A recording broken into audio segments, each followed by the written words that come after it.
I don't think most of you realize that you do not have time. Everything is time. Time can be converted into anything. We all know time can be converted into money. People say often, time is money. This is true. Money is also time. You spend money to save time. Time is the enemy of the rich man, so he takes a private jet to save time.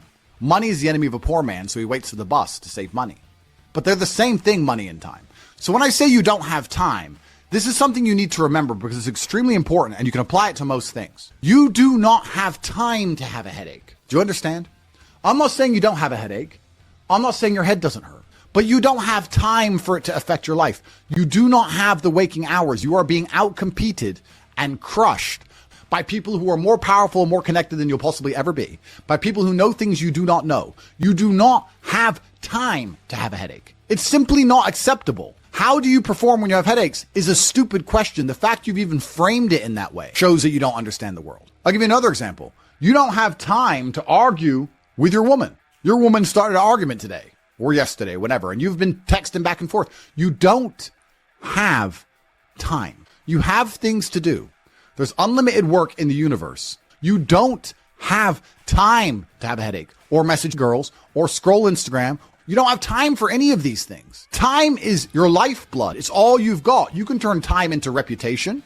You could turn time into global fame. You could turn time into respect. You could turn time into a fantastic body. You could do anything with your time. You could choose a random embassy. You could choose a random country that you have beef with. Chile. And you could go stand outside the Chilean embassy with a sign saying, "Down with Chile." For no reason. But if you stood there every single day, after about 2 years, people would be like, who is this guy? And why does he hate Chile so much? You can turn your time into anything you want. So how are you going to waste it sitting around saying, I have a headache? Boo, boo, I have a headache. But the question is framed incorrectly. If I have a headache, I don't care. And one of the main reasons I don't care is because my enemy doesn't care. You know, when I got injured when I was training for fights, my coach would often say to me, is your enemy going to hit you less or show you mercy because of this injury? If you say, okay, we're about to fight, but halfway through the training camp, I hurt my foot. So, take it easy. No, he's going to try and destroy me anyway. So if he doesn't care, why do I care? And why does my coach care? Nobody cares. The people who are trying to steal your woman, and trust me, everyone is. The people who are trying to take the money that you want to earn and put it in their pocket before you can. The people who want to have large and gorgeous feathers on their peacock to show the world all the amazing things they've done. They don't care that you have a headache. So why do you care? You need to reprogram your mind. You don't have time to have a headache. You don't have time to be doing the majority of things you do. And there's always been and always will be, and we could talk about that again. We were talking earlier about competence, right? Do you think a woman sees you as competent if you complain about having a headache? Let's say you have a headache. It's fine. You have a headache. I'm not disputing that. Maybe it really hurts. That's terrible. If you go, oh, I've got such a bad headache. Do you think a woman looks at you and goes, yes. Oh, I found the guy for me. She may not say anything. She may say, oh, do you want a pill? But really, deep down, this guy's a dickhead. I mean, if you got hit in the head with a hammer or shot in the face, fine. But why do you have a headache? From what? Scrolling TikTok. A lot of you deserve the failure you endure. The universe is very giving. I often believe, people say the world's not fair. I'd argue that karmic retributions, and in the long run, all in all, is pretty fair. Karmic retributions are real. In the end, God gives you exactly what you deserve. So if you're not happy with your life, you have to ask yourself, do you really deserve more? Have you really tried 100% of the time? Did you ignore that headache? Are you as competent as you could possibly be? Have you given 100% every time you've done anything? No. You deserve what you have. You deserve your mediocrity because you're an average person. You want a Lambo and these women and a boat and whatever else you want because you see it on Instagram. But wanting something and deserving something are very different things. If you truly deserved it, you'd be working for it in a way that ensures it would be given to you by the universe. Every single thing I've ever wanted, I have got. Maybe not instantly, maybe not easily. In fact, certainly not both. It was always difficult and it always took time. But I really wanted them, so I always got them. And I put in enough work to show God and show the universe I deserved them, so he gave them to me. I cannot remember a single time, and I state this as a matter of fact, this is not hyperbole, I cannot remember a single time I have ever decided not to do something that must be done because I had a headache. Ever. Ever. It is easier if you enjoy it because you do not struggle with lack of motivation or lack of interest. For me to say you could honestly be world champion at something you hate is a lie. You can, however, be competent at things you don't like. You can be very good at something you don't like doing. To be the best in the world, you probably have to fall in love with it. But the way you do anything is the way you do everything. And you can fall in love with the idea of being good in general. So anything I do, I don't want to be bad at. I either don't do it or I try my very best all the time to become extremely good at it. I don't see the point in doing anything and being mediocre or being bad at it. What's the point? If I'm going to speak on podcasts, I want to be good at it. Anything I'm going to do, I want to be good at. Now, you should have enough respect for yourself that you're prepared to always put in the effort to give your best 100% because it is a habit. You should always give your best to anything you do. When you pick up a video game, you should give your best. When you drive a car, you should attempt to drive as efficiently as possible, using the brake as little as possible to not waste fuel, to make sure there's no close calls, no sudden braking. Most of you are just getting in your car and driving like a jackass from point A to point B, not trying to actually go, you know what, let me drive and pretend I have the queen in the back seat and I can't even brake suddenly. And I only have a fraction of fuel. How far can I go if I very smoothly, very calmly anticipate the traffic in advance, move my car in and out of the car so I barely have to brake, keep moving slowly and smoothly? Let me try and get good at this. The way you do anything is the way you do everything. And it is a habit to be good at things. There's nothing wrong with just being good at things. To be the best in the world, you have to love it. That's true. But you're not going to love the majority of things you do. That's not realistic. The world's not going to afford you a life where everything you do you're in love with. In fact, you're going to end up doing a whole bunch of things you don't want to do. And the life hack is, if you enjoy getting better at things, then you can be doing something you don't want to do better than you previously done it. And now you enjoy doing it because you were more competent and more capable at said task. You are now better at said task. Every single thing I approach with vigor because I like being good at things. And that's not because I'm arrogant. That's because I have enough respect for myself. And more importantly, I have enough respect for the people I love to know that I need to be good at things. When my children or when my women or my family or my people who rely on me, my brothers, anybody comes to me expecting me to do something for them, I need to have enough respect for them to know that I'm good at what they ask me to do. And if I don't know what they want me to do or I'm not particularly good at it, I'm at least good at learning. You can become good at learning so that you learn things faster. Good at concentrating. Good at taking a scenario seriously. These are all basic life skills that go along with bravery. That's going to put you in a competitive bracket amongst the masculine realm which exists today because most people can't even focus. Most people can't even focus or try hard at anything. So to answer the question, can you become world champion without loving boxing? No, you can't become the best in the world. However, you can become very good at it because you can have enough discipline to ensure that you go to training and you can make sure that you're the kind of person who, if you're going to go to training, you're going to try your best. Guys, you're going to go to training for an hour. Whether you try hard or don't try hard, you're going to spend an hour in the boxing gym. There is no reason to not try. That is a learned habit. And what you often find with people who need to be motivated into things, because they're not disciplined enough to do things and not disciplined enough to do things properly, they'll go and say, I went to boxing training, as if that's all that it's about. It's not about going to the training. It's about trying hard in the training. It's about giving it your all. It's about dedicating yourself. You're going to give an hour up anyway. There's no reason to not try. Most people go through their entire adult life without trying 100% hardly ever. Think about it. Even when you go to the gym, you don't try 100%. You try 60%, 70%. You don't try 100% at home. What do you try 100% with? Do you really try 100% with work? Are you really moving that mouse as quickly as you possibly can? No, you're not trying. So you have people who have gone through life and are going through life without even giving 100% of what they've got ever. And it's interesting because we're entering the most competitive period of human history. So you need to get very good at everything you do all of the time.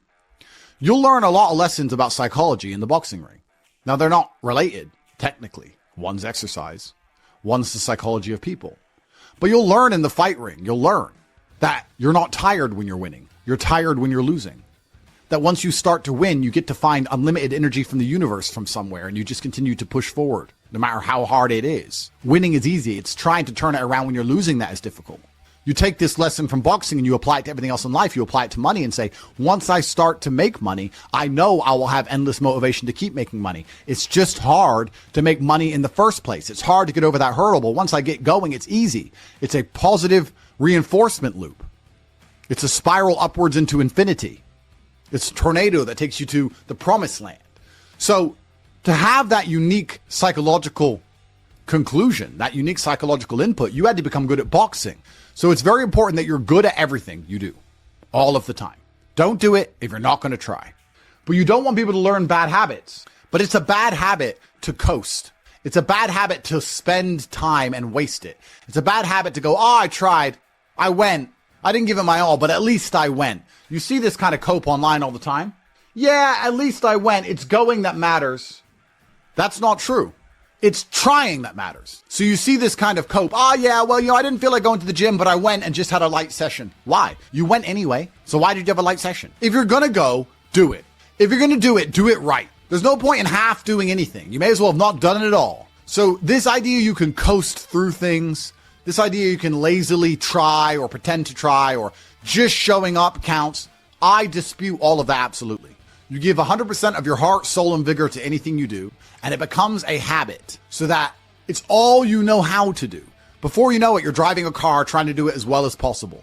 And you're having a conversation trying to be as clear and compendious and concise as possible. And you're trying to make money as much as possible, as efficiently as possible. And you're trying to educate your children as well as possible. You're trying to protect your family as much as possible. You're trying to get as strong as possible. Because all you know is maximum limits. That's all you've ever done. You've never done any of this, that garbage can go out the window. So you need to get good at getting good at things. And you need to get good at trying 100% at all things, whether you like them or not. And this will give you a base level of competency in all realms, even if you're not in love with said task. Success is like being pregnant. Everyone says congratulations, but nobody knows how many times you get fucked. Absolutely. But that's the beauty of success, right? Because all the times you get fucked teach you the lessons you need to be successful in the first place. You would never be successful without getting screwed over. And also, you wouldn't be happy with your success without getting screwed over. The reason you appreciate that woman who's so good to you, who you trust with all your heart, who's loyal to you, is because that other woman cheated on you. If you had never seen a terrible, narcissistic, cheating woman, you wouldn't appreciate a good, kind-hearted one. There's no light without dark. So it's very important that you go through these bad things, one, to learn lessons, but two, to learn gratitude and appreciation for things once you have them. It's extremely important. Every time something bad happens to you, you need to say thank you to God. Thank you, God, for giving me this difficult time, for me to learn lessons, and for me to have more appreciation for my fantastic life in the future. That's how you should approach life. And especially success is exactly the same way. The lessons you'll learn failing along the way will ensure that when you get to the top, you can keep it.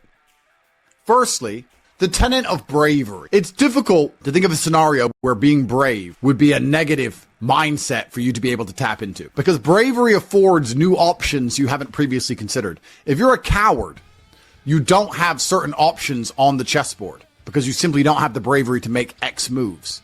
But if you are brave, you can analyze these moves. So you have a whole bunch of moves that most people don't have. Most people do not have the bravery to consider alternate paths.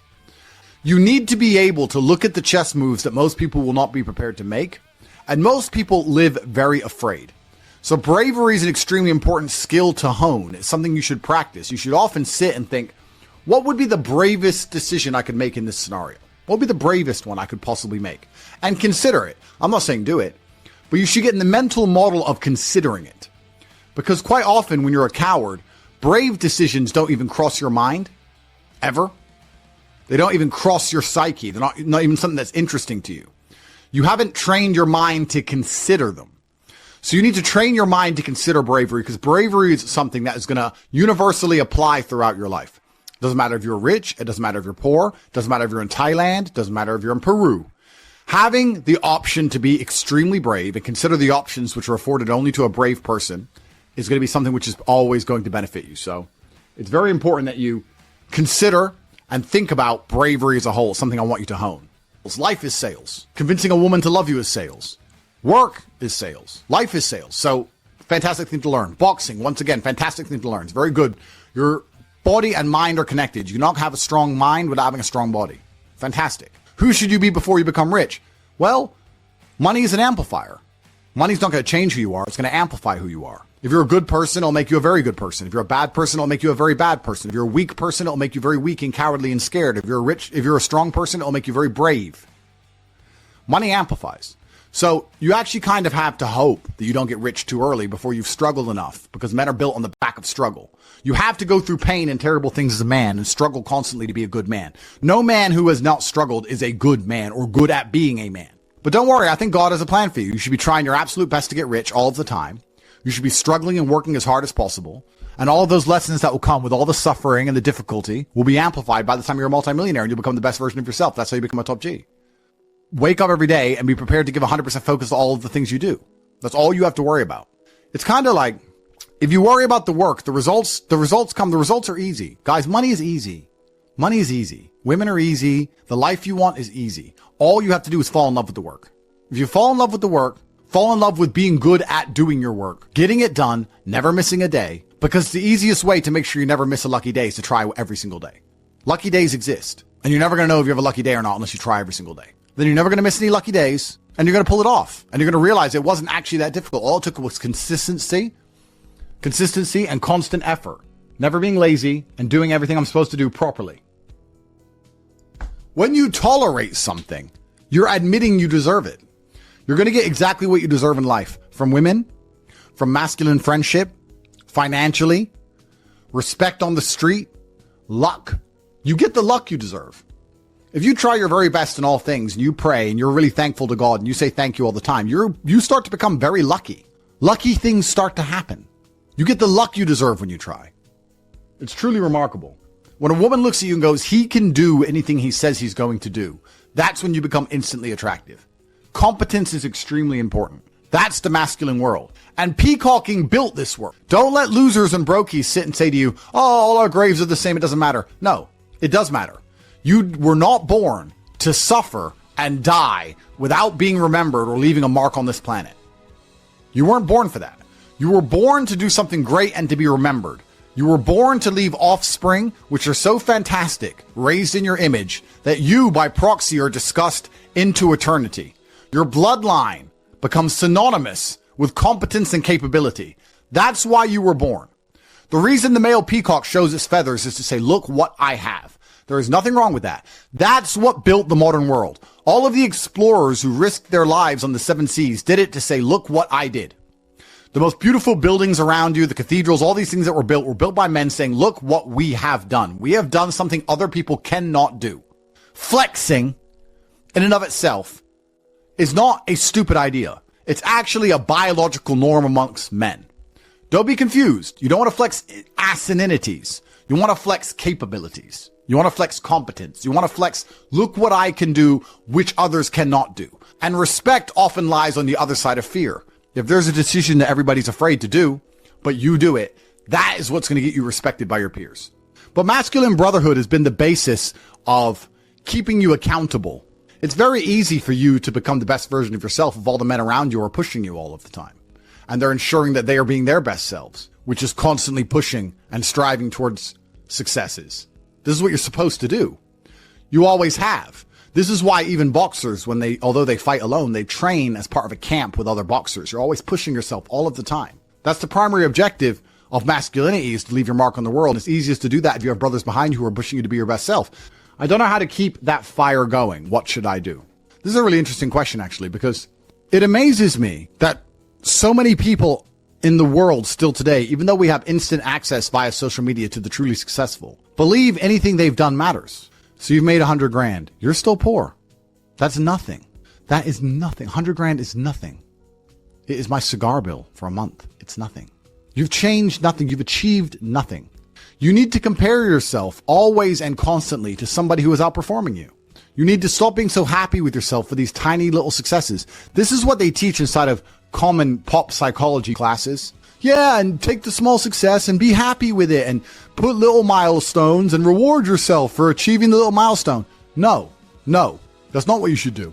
The point is, the fact you can have a little tiny success and quit shows that there's something wrong with your mentality and your firmware in the first place. You don't know what success is. I don't consider myself successful. So how can you consider yourself successful enough to not work? All I do is work. I work 7 days a week, 18 hours a day, every single day, never missed a day, headache or not, ever.